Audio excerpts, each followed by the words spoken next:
Hello and welcome to Balliol College Online. Hopefully you are in the right place if you wanted to attend the Insight talk on quantitative ecology in marine ecosystems planning. So just a bit about practicalities tonight. As you know, this is being recorded. So if you're here tonight joining in live, you will also be able to get a recording. Your cameras and microphones have been switched off. So if you're answering a question, please do so using the chat. So that's the speech bubble icon that's probably at the top of your screen. So if you are enjoying these talks on science, please do sign up for some more of them. We're going right through January into February and March now. So without further ado, I'm going to hand over to Hayes, who's going to tell you a little bit about her journey to Oxford and what her research involves, and then give you a really interesting workshop that I hope you'll enjoy. And also then there'll be time, a little bit of time at the end, probably about 5-8 minutes, to ask Hayes any more questions or ideas about where to find more information on this topic if you're interested. So thank you, Hayes. Thank you, Prahi. Hello, everyone. My name is Hayes. It feels a little bit weird that I don't see anyone, but I hope you're hearing me well. Everything's nice. And today I'm going to introduce what is quantitative ecology to you and what is used in marine ecosystem planning. And a little background about me, I'm from Hong Kong, and so I did my bachelor in the University of Hong Kong, and then I did an Erasmus master program in marine biology, and so I stayed in the University of Bergen, which is in Norway, and I also did a semester in France and also my thesis semester in Denmark. And now I'm doing a DPhil program in Oxford with MSAM group in the Department of Biology. My DPhil project is about population dynamics of UK seal and the impact of seal predation on fish stock with a combination of drone imagery, demographic model, and ecosystem modeling techniques. And the photo here is a drone image that we capture. And on the left there, you can see those little white dots are the seals. And on the right is a thermal version of that image. But today I'm not going to go into that a lot, but instead I will just give an overview of quantitative ecology to you.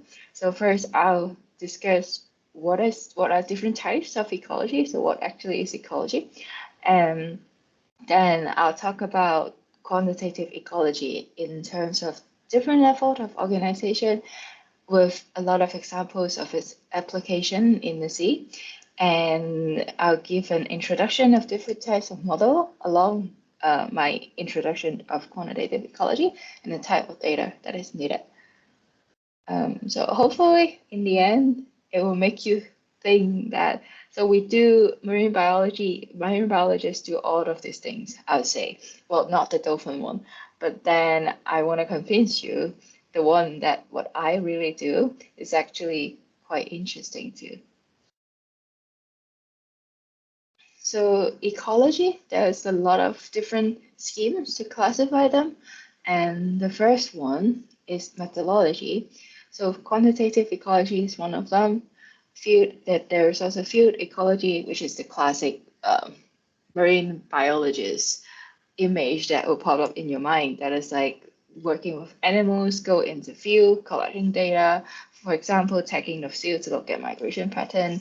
Unfortunately, I'm not doing that. And there is theoretical ecology.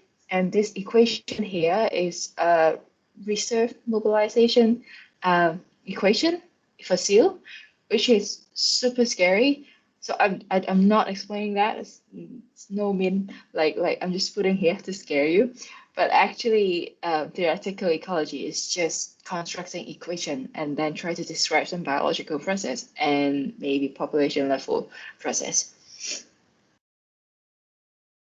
So quantitative ecology, if we search that on Wikipedia, is the application of advanced mathematical and statistical tools to any number of problems in the field of ecology, which maybe after seeing this, you still don't know what it means. So basically is when we got all this data, really messy data or really tidy data, doesn't matter. We try to tidy them, we try to remove the noise, and we try to use models, we construct models to put those data into something that can be applied to make prediction. And so it's a model in the end. So it's not, we never know if it's true or not. So the best we can do is just construct multiple models to look at the same set of data and to understand the process behind and try to see if we can make useful prediction. So it's a statistical approach. So we will never reach a conclusion saying that we're 100% sure this trend is going to continue, something like that.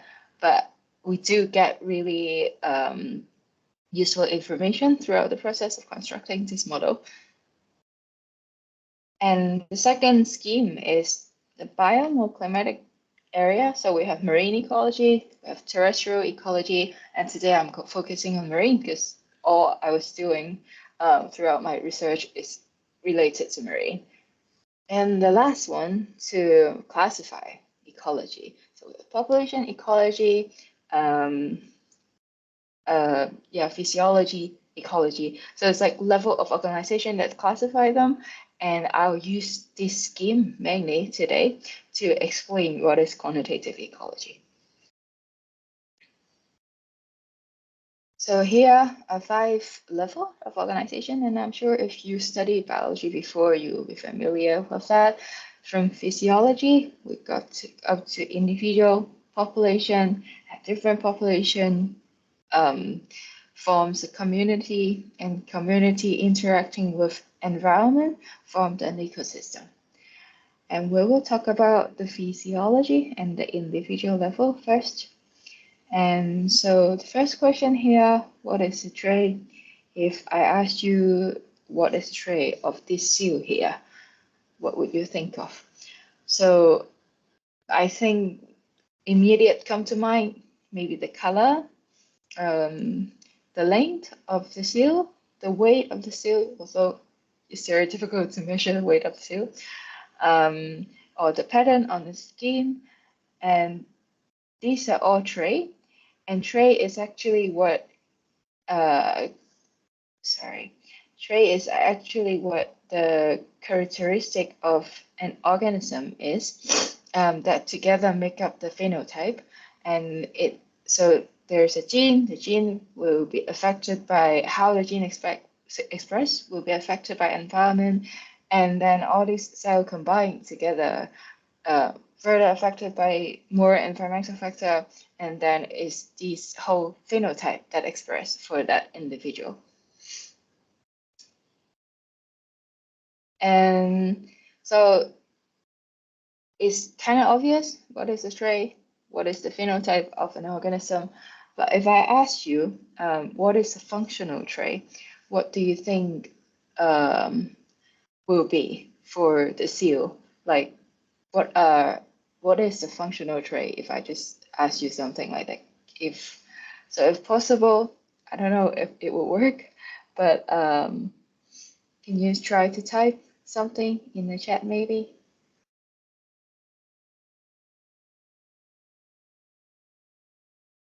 Let's see. Okay. Sleepers, interesting answer. Other insulation, also really interesting answer. Any more? Okay, well, thank you for answering. So flippers and insulation, they are really good answer.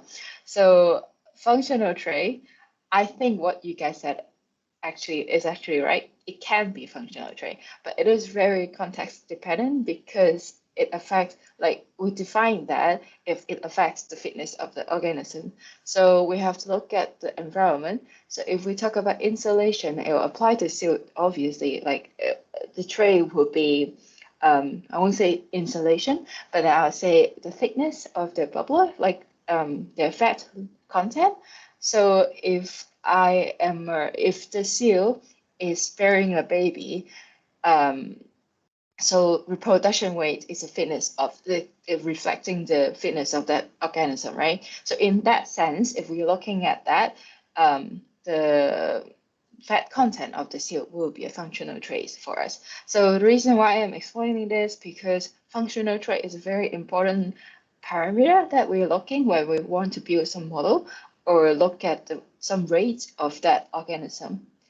So the first model that I'm going to introduce, I'm not going into details, I'm not an expert in this kind of model, but for individual and physiology level,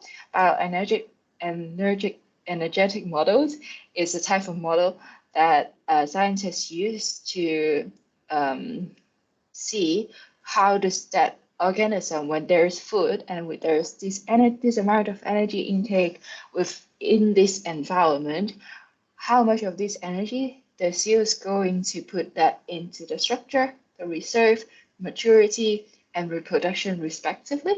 So these energy allocation actually affect the outcome. Like the outcome will be the functional trait that it expressed, right? So if I got all this food, but then the seal think that there's not going to be a lot of food in the future, it will more likely to put that into reserve to overcome the food scarce condition, right? So that seal will look really fat. And then so this is what this kind of model is doing. And from that, we can derive the rate. So because we put a lot of energy in that reserve, the reproduction rate could be decreased.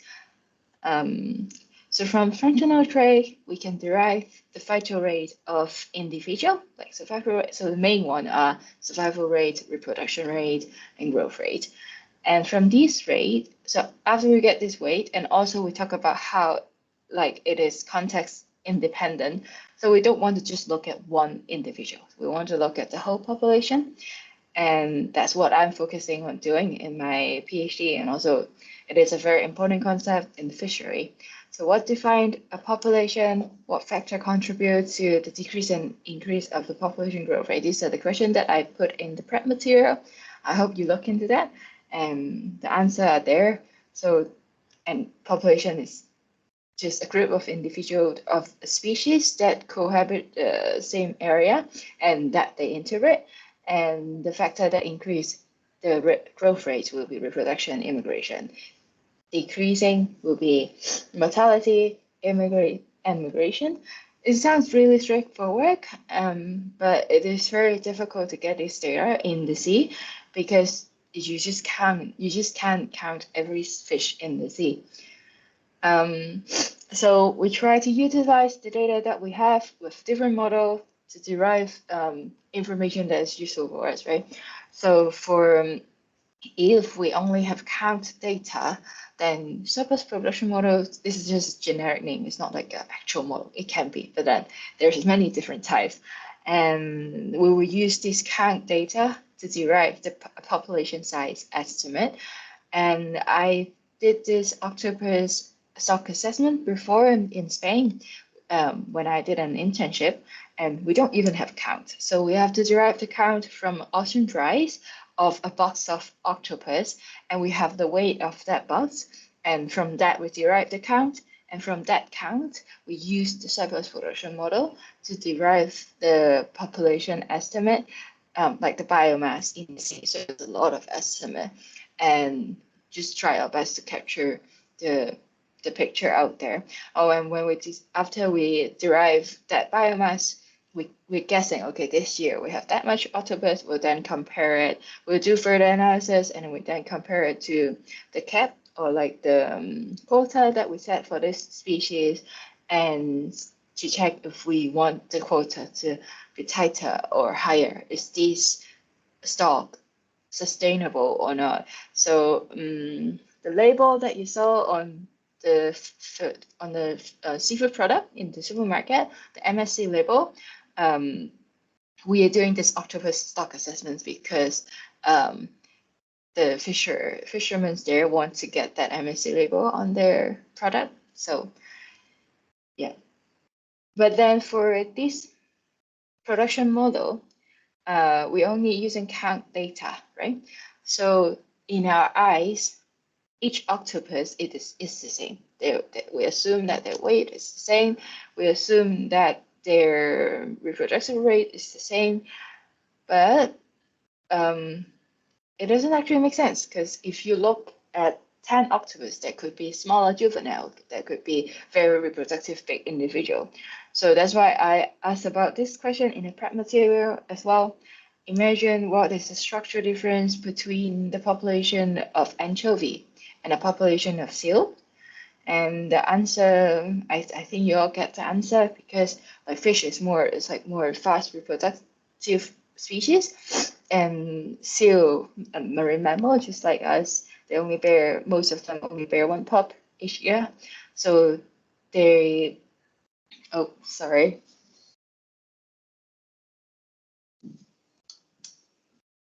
So they only bear one pup a year. So if we randomly select 10 seal from a population, we'll imagine they have more juvenile. The proportion of juvenile will be more than if we select 10 fish from an anchovy population. And so accounting for these structural difference, we will have different stock assessment model. And so another type of model for fishery will be age and length based model. And you can tell that we will need a lot more data, because you have to catch the fish and then you have to measure the length, or look at their otolith, which is a bone in their, which is their ear bone in their head. So we take that out, we look at the range, and then we derive their age, which is a lot of work to do. And because we want to make sure, as we have different fishing gear, right? So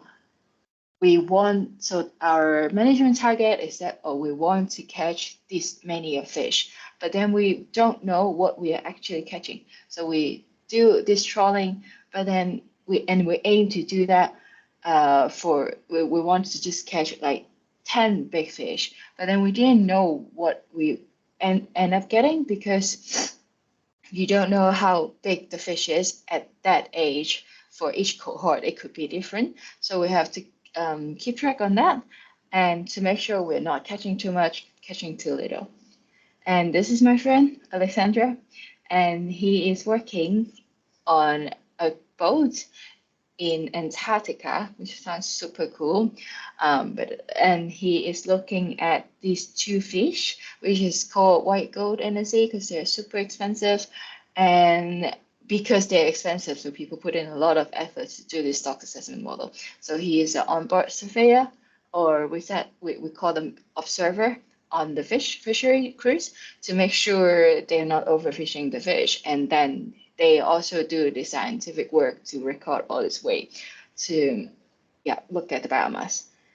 And if you want to know more detail about this kind of fishery population models, this is a YouTube channel that my friend did, and we studied together in Norway. And it includes a lot of video that explain simple fishery, she turned difficult idea into simple concept, and which is really nice if you're interested. And then, so after talking about fish, we can talk about seal, which is my area.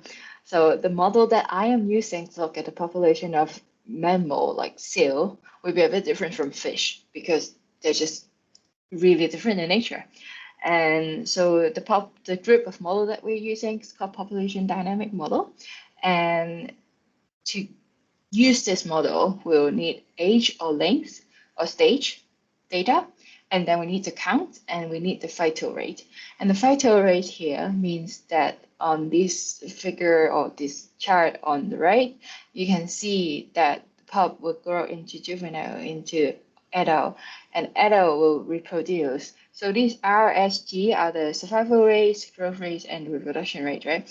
And we need a stage-specific factorial for each stage. So it's like really different. We need to tag the seal to get this rate, and in the end, to construct this measured population model.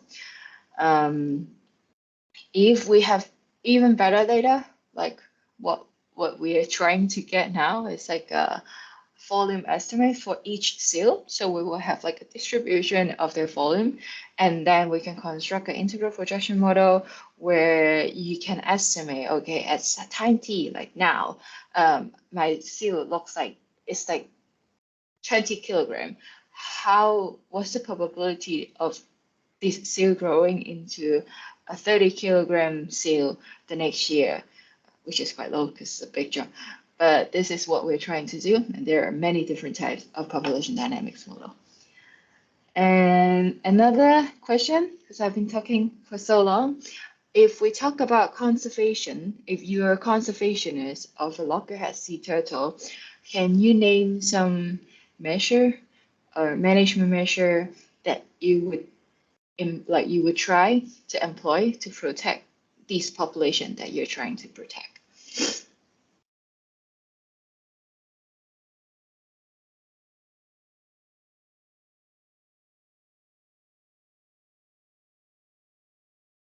Anyone trying?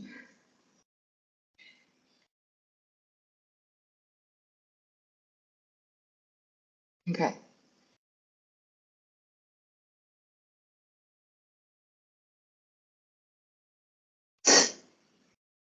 Like think about, like, I think you must have heard of some volunteer opportunity kind of stuff. Like what do people usually do to protect sea turtle?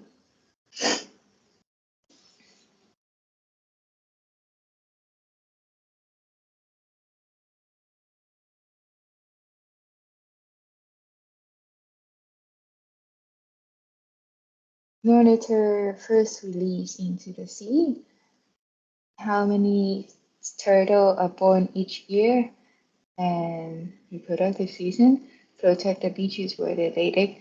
Thank you for the answer. That's exactly the answer that I need. Because I think not only in the past, but even now, every people think that we need to protect the little baby. Yes, and my photo is misleading.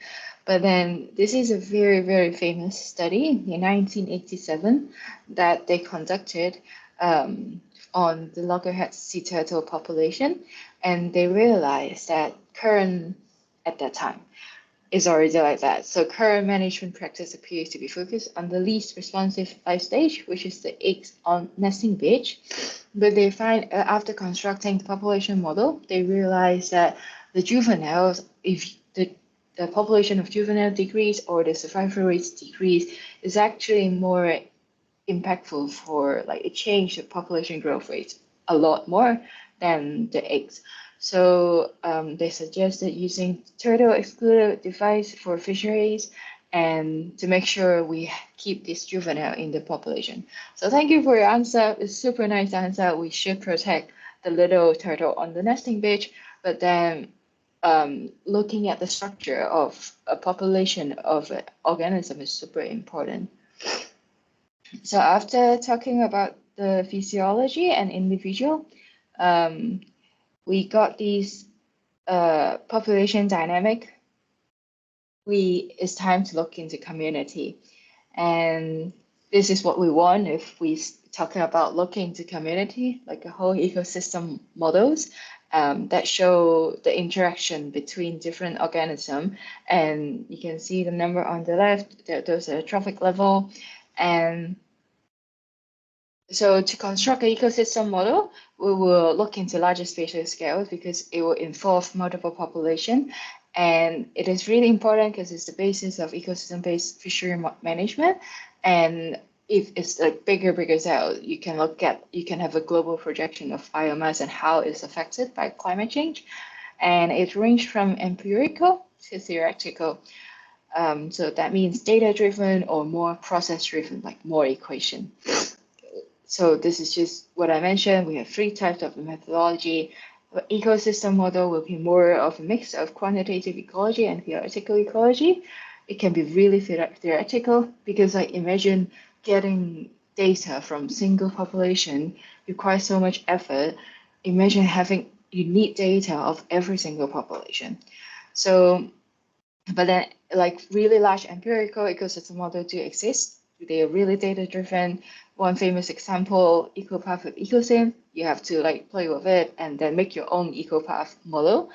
But then essentially it's just using biomass derived from catch and diet study. Like you look at the fish gut and see what they eat, then you derive, oh, these are the prey of that fish.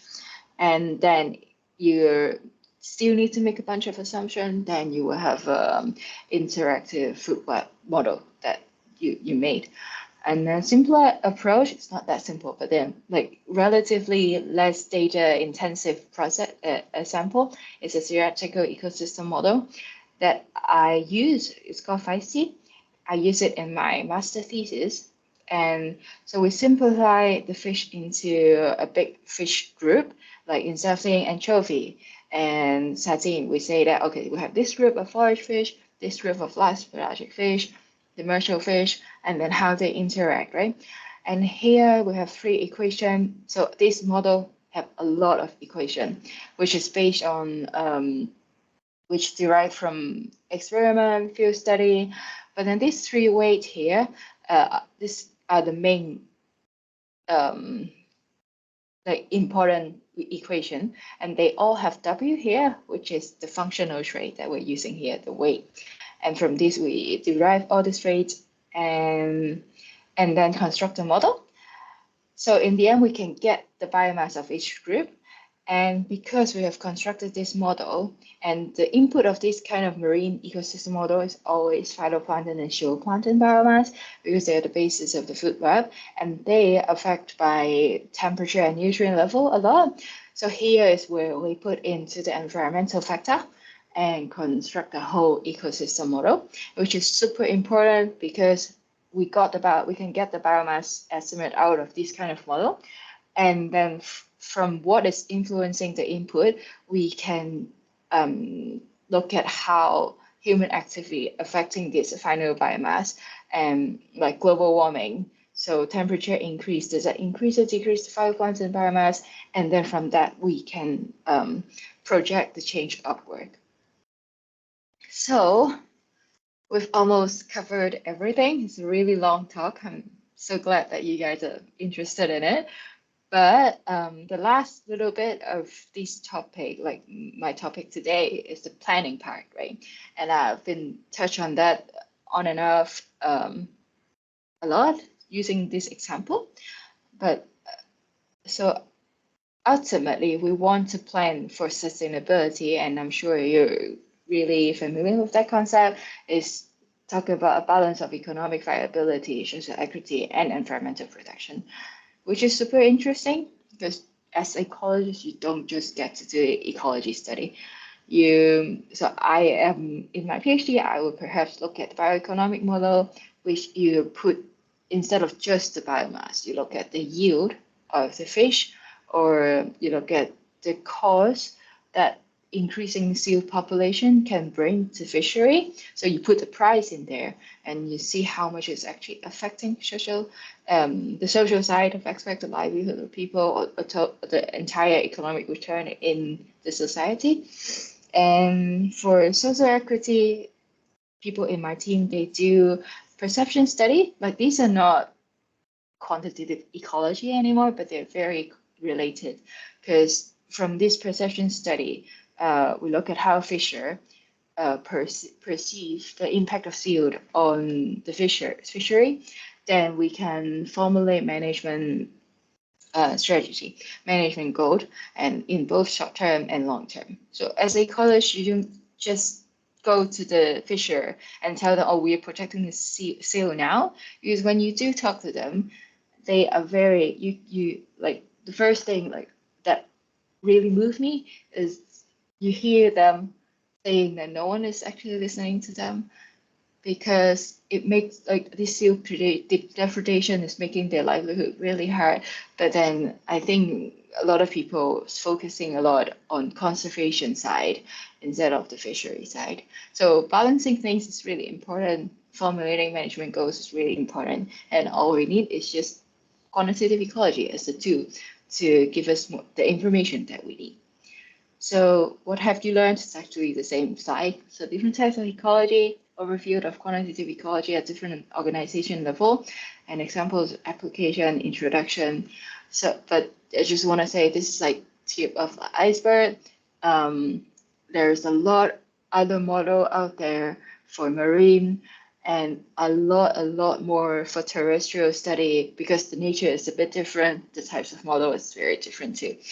But just want to conclude that quantitative ecology is not scary. I don't know if people heard about quantitative. They would think it's a lot of math, but it's actually really fun because it informs conservation policy making.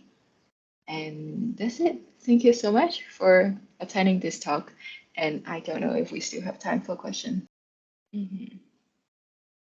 Yeah, I'll appreciate if people, like, if you have questions, you can.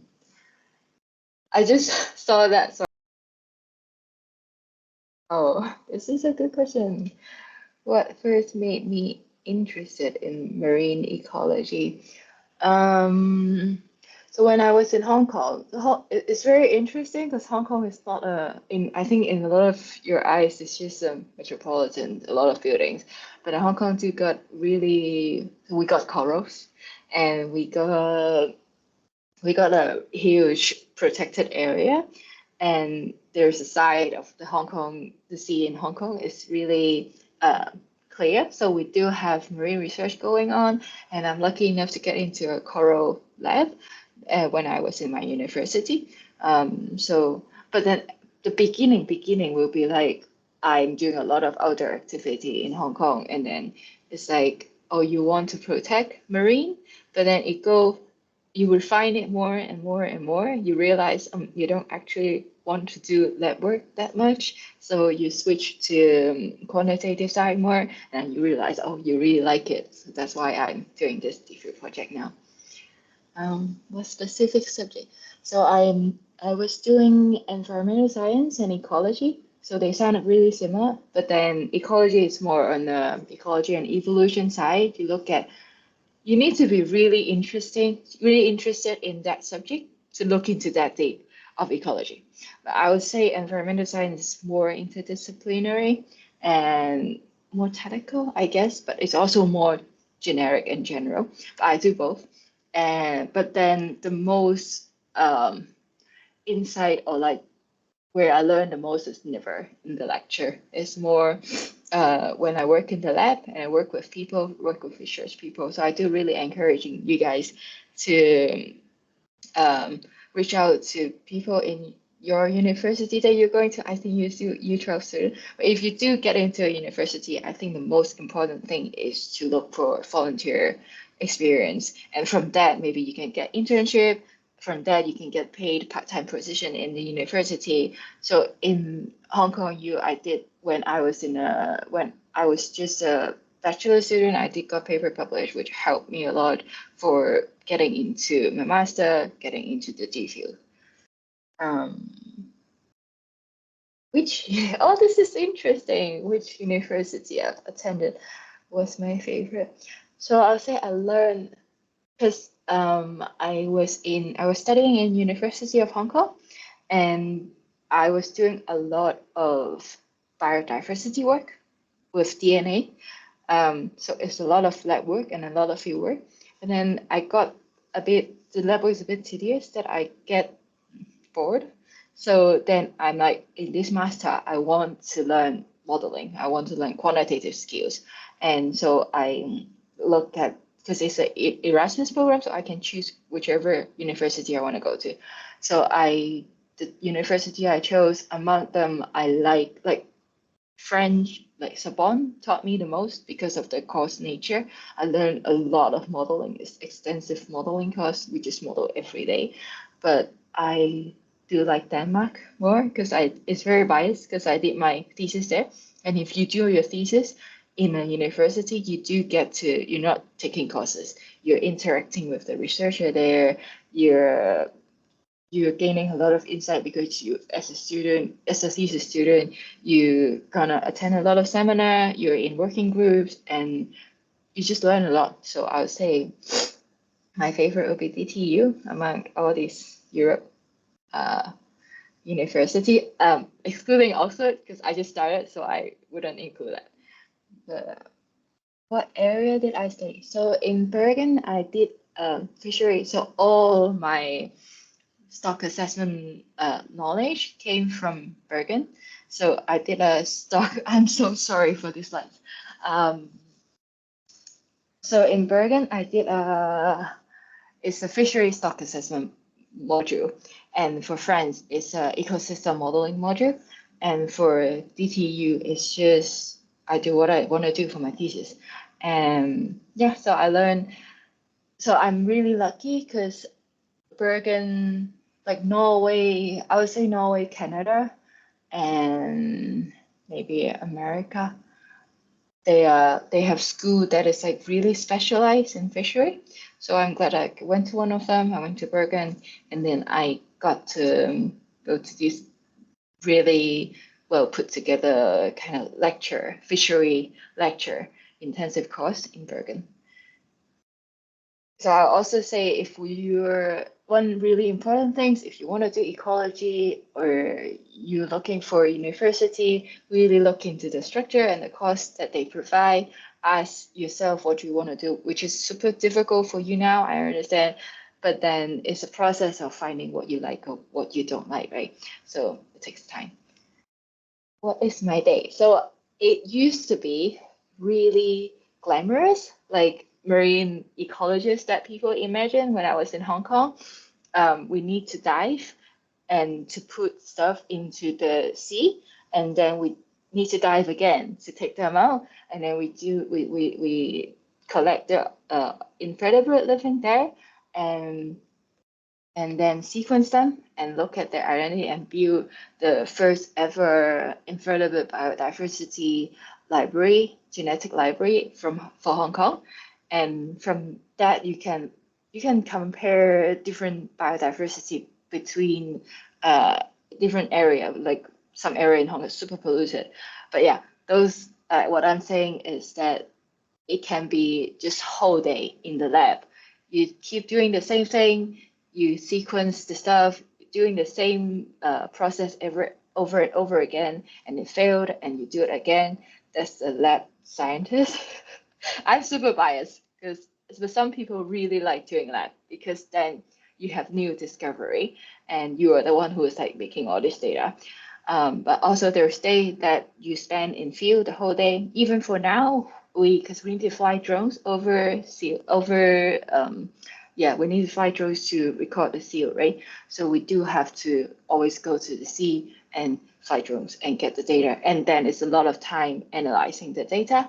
But for me now, because I just started, it's a lot of days spending reading, which I actually like a lot because you're learning new things. You're just reading things that you really like and you're really interested to learn, which is the quantitative ecology that I mentioned, like all this model, population dynamic model.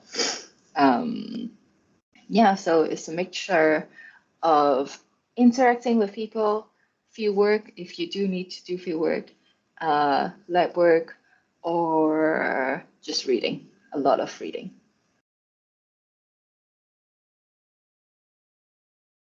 Are there any more questions? I hope I answered your question. Or maybe you guys can tell me what are you interested in doing in the university? Like what types of I guess if you choose this talk, maybe you're interested in ecology. But if you're not into marine biology, I can also, because I also have other colleagues, so if you're into terrestrial, you can also let me know and I can try to answer.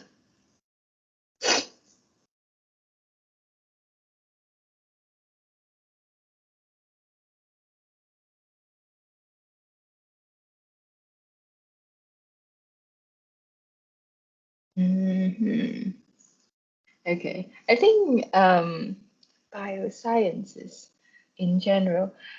I'm not sure how Oxford work, but then in Hong Kong, the first year we don't have to decide what we do.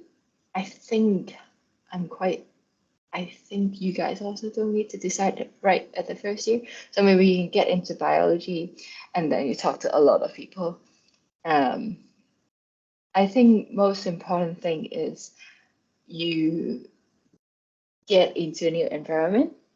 You have your, if you like doing courses, you will have demonstrator, right? I think what's most important is talk to them and then ask them, what does it feel like? Do you still like your project? What is this area? What is some new topic of this area? So throughout your process, just choose a few that you like and see what kind of area is in there.